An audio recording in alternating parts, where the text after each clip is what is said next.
Sarah always thought she just felt things more than other people. Louder sounds, brighter lights, bigger feelings. She never had a word for it until her son Tom was diagnosed with autism, and something in her own story finally clicked into place. Quietly. Late one ordinary evening. This isn't a video about diagnosing you. It's a video about noticing, because research shows autism often runs in families, and many parents only recognize it in themselves after their child is diagnosed. Today, we're exploring 5 signs some undiagnosed autistic adults describe, especially women and people who were never given the chance to be seen. Sarah's story will guide us, with Michael and Lily here too, because understanding a family means understanding everyone in it, not just the child who was diagnosed. Let's start at the very beginning. The quiet night, everything Sarah thought she already knew about herself slowly began to shift, without any warning at all. It started small. Tom covered his ears at the vacuum cleaner. Sarah realized she did the exact same thing as a child, and still flinched at loud restaurants as an adult, always choosing the seat farthest from the kitchen. Scientists call this sensory overresponsivity, a nervous system that registers ordinary sound, light, or texture as far more intense than it really is. It's one of the core features of autism, listed directly in the official diagnostic criteria used by clinicians today. Sign 1. Heightened sensory sensitivity.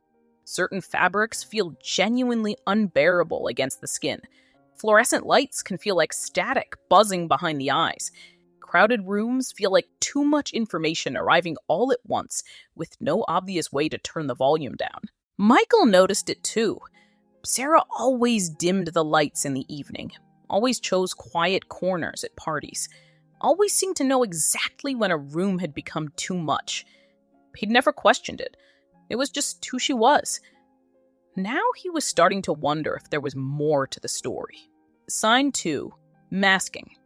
This means working hard, often since childhood, to hide difficulty and appear normal, rehearsing conversations in advance, copying facial expressions, and forcing eye contact that never quite feels natural, no matter how many years of practice go into it. Research suggests autistic women and girls are diagnosed later and less often, partly because masking can be so effective that even trained professionals miss it, sometimes for decades, sometimes for an entire lifetime that quietly slips by unexamined. Research suggests autistic women and girls are diagnosed later and less often, partly because masking can be so effective that even trained professionals miss it, sometimes for decades, sometimes for an entire lifetime that quietly slips by unexamined. Sarah remembered being called shy and sensitive as a kid. No one ever really asked why. She simply learned to smile through discomfort and nod along in conversations she didn't fully follow. A skill so practiced, it became invisible, even to her. Sign 3. Deep, focused interests. Many autistic people describe 1 or 2 topics that light up their whole mind, studied for hours, for years, purely out of love for the subject itself, with a depth that can genuinely surprise the people around them. For Sarah, it was child development. She read every book she could get her hands on, long before Tom was even born. Friends thought it was just a passing hobby. To her, it felt like something closer to breathing. Tom loves drawing the same way. Hours spent perfecting one picture, lost in every small detail, completely at peace with the world around him. Sarah watched him and felt an old, familiar recognition settle quietly in her chest. Sign 4. Needing real, uninterrupted alone time to recover. Not just preferring quiet, genuinely needing it, the way a phone needs to recharge fully before the battery runs out completely. After birthday parties, family gatherings, even genuinely good days out, Sarah needed long hours of complete silence to feel like herself again.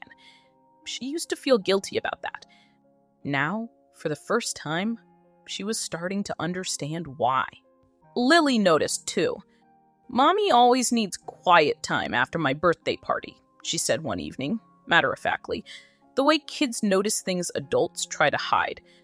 Sarah smiled, grateful her daughter saw her so clearly, without needing any explanation at all.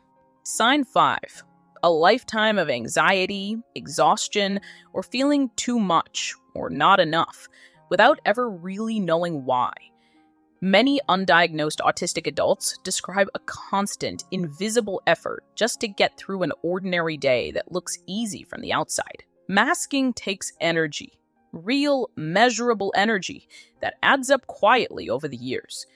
Studies link decades of hidden effort to burnout, chronic stress, and notably higher rates of anxiety and depression among late-diagnosed autistic adults. None of this means every tired, sensitive, focused parent is autistic. It means these patterns are worth noticing, especially when they show up again and again across a whole lifetime, in ways that quietly shape how a person moves through the world. Michael sat beside her that night, quiet for a long moment. "Maybe that's why we understand Tom so well," he finally said gently. Sarah hadn't thought of it quite that way before, but somehow it felt entirely true. This is not about labeling yourself overnight, and it never should be. It's about curiosity. The same patient curiosity Sarah used to understand Tom now turned gently, carefully, toward herself for the first time. If these signs sound familiar, a licensed psychologist can help you explore what's really going on through a proper evaluation, not a video, a quiz, or a checklist someone posted online. Self-diagnosis is never the real goal here. Understanding is. Whether or not a formal diagnosis ever comes, simply learning your own patterns on your own terms can bring a surprising amount of genuine relief.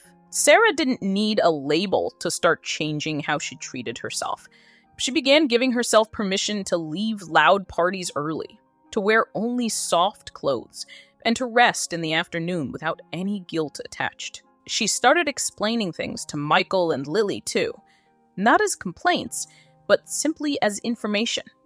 This helps me. This doesn't. Slowly, gently, the whole family began to understand each other a little better every day. Tom watched his mom quietly change small things around the house. Softer lighting in the evenings, a quiet corner set aside just for her. He didn't have the words for what any of that really meant, but he felt it anyway. Understanding autism in Tom helped Sarah understand pieces of herself she had never had words for before. Understanding herself helped her understand Tom even more deeply in return. The two stories, it turned out, were never really separate at all. This is why family history matters so much in autism research. Genetics play a major role, and traits often appear across generations, showing up a little differently in each person who carries them. A grandparent who was always called eccentric, an aunt who was labeled antisocial, a parent who was simply too sensitive. Sometimes these old family stories are really the very same story, just never given its real name. Until now. None of this is about blame. For anyone, in any generation, it's about compassion. For the people who came before us, and for ourselves. Each of us simply doing our best with the information we had at the time. Every autistic person is different, and that matters more than any list. Some signs here will feel completely familiar. Others won't apply at all. And that's not a contradiction. That is simply the true nature of a spectrum. Autism is not a flaw to fix. It's a different way of experiencing the world. One that comes with real strengths, alongside real challenges. And neither part of that story cancels out the other. Sarah's intense focus, her deep empathy for Tom, her ability to notice tiny details other people always seem to miss, these weren't separate from her possible autism at all. They may have come from the very same place, all along. If you recognized yourself in Sarah's story today, please know you are not alone. More adults are being diagnosed later in life than ever before, and a great many of them are parents of newly diagnosed autistic children, just like Sarah. That's not a coincidence at all. It's a real sign that we as a society are finally learning to see traits that were always there, quietly, just never given the right name until recently. So here's what we know for certain, even before any formal evaluation. Your feelings are valid. Your exhaustion is real. And your child's diagnosis may have just opened a door for you too, one worth walking through gently. Now, here are 3 practical steps to take if any part of this video felt a little like looking in a mirror. First, write it down. Keep a simple, ongoing list of moments that felt familiar while watching this video. Patterns are almost always easier to see clearly on paper than they are floating around in memory alone. Second, talk to a licensed professional who specializes in adult autism assessment, especially one experienced with how autism can present differently in women and AFAB adults, since standard checklists were often built around a much narrower picture. Third, be gentle with yourself while you wait for any answers to arrive. You do not need a formal diagnosis to start honoring what your body and mind have quietly been telling you all along, for years. Michael squeezed her hand gently. Whatever we find out, you're still exactly you, he said softly. And honestly, I love figuring all of this out together with you. Lily climbed up into her mother's lap. Are you a little bit like Tom, Mommy? She asked curiously.